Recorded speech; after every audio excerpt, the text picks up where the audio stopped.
Ladies and gentlemen, the way to get what you want is not always a linear and straightforward path.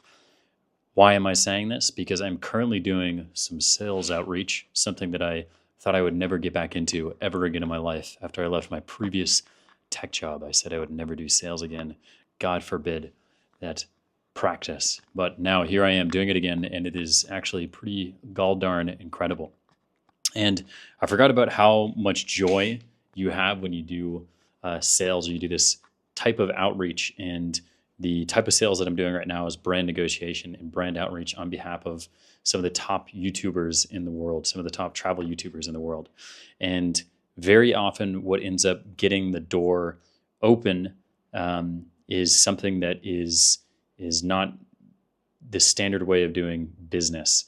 And what it is that I'm doing right now with the person that I'm working with is we're creating Loom videos specifically for the brand managers or the market folks, the people in charge of the marketing team, where we're introducing ourselves, saying why is it we want to work with them, and why they should work with us.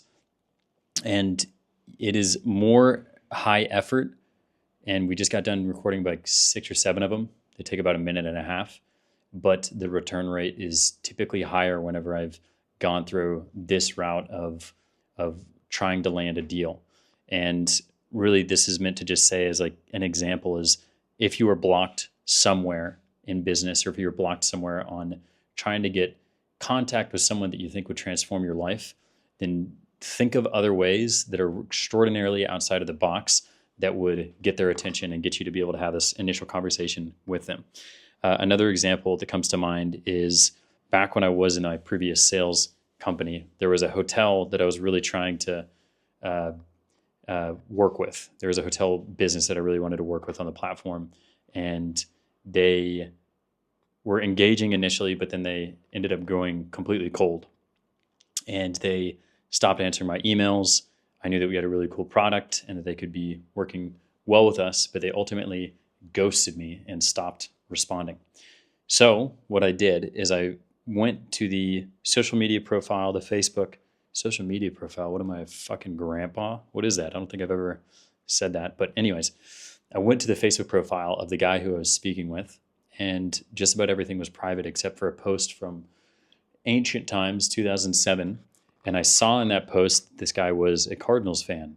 And so the detective in me went looking on Cameo and found the starting running back of the Arizona Cardinals and paid him to do a cameo in which he read out a short 180-word script on a business pitch to this guy.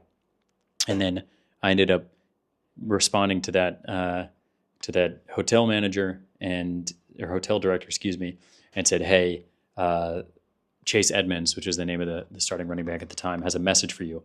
I'd love to send it over to you. And he was shocked to see that title, I'm sure. And then he ends up seeing the video. And then that level of breaking, I guess, the standard way of doing things really shocked him enough to the point where conversation opened up. And we ended up progressing the deal further up into his manager beyond him to where a decision could actually be made. Ultimately, the decision did not go through in my favor, but it was able to get to the next stage that would have been blocked for all other reasons. And then even more so, that was done recently with the same YouTuber that I'm working with. There's a really prominent figure that we've been wanting to get in touch with. And this person is someone who has been on the Diary of CEO. He's been on maybe Joe Rogan as well, but an extremely prominent figure, former gangster. And we were thinking of different ways that we could get in touch with him. We sent him an email. We reached out through his online kind of customer portal and ended up hearing nothing. And then we found that there was a option to call him, except that call would have cost $550 US. And we decided, okay, hey, this is actually going to be worth the expense, because what we could make up in YouTube revenue and other potential brand sponsorships would dwarf the cost to do this. And then not only that, is that by having this conversation with that person or making a video with them, is that would also lead to many more benefits down the road. So my partner here ended up booking the call with him, having the conversation. The guy really enjoyed that he had the cojones to do that. And he ultimately ended up saying, yes, let's record the video. And it would have never come true, this video being produced, if it was not for this bold action taking, thinking outside of the box that we went through with. And that video will be produced here in about a month. We'll go back to California to film it.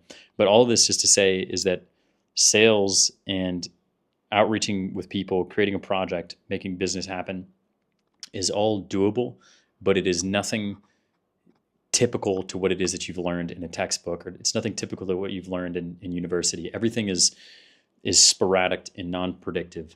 And the way that you really want to act as a business person, or you want to act as just anyone in life, is to be 100% adaptable to whatever it is that comes up, and to embrace it as if it's a game of something that brings you excitement of I don't know how I'll navigate today's challenge, but I'm going to do it with joy, and expect that there is going to be a challenge, expect that there's going to be multiple forms of rejection that then lead me to get to the thing.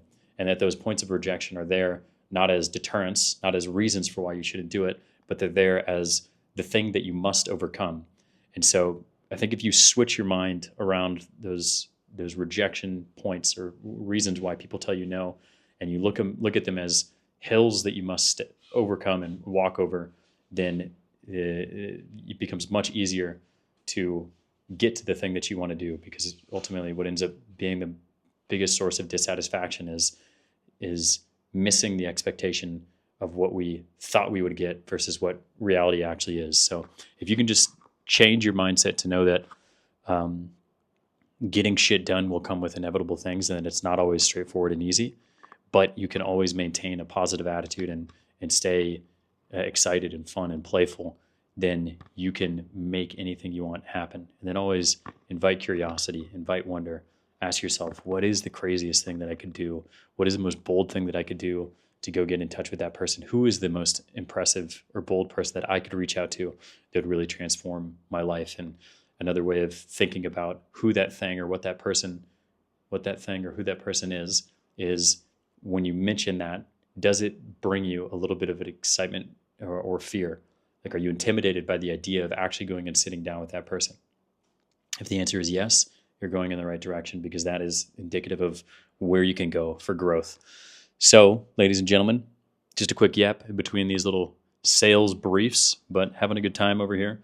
I'm healthy again. For those of you who've been watching the previous videos, I just about died, not actually, but I had a nice bout of the stomach virus, Bali, probably not Bali belly, but I ate some gnarly stuff that wreaked havoc on my belly. But we're back, and yeah, another day of gratitude.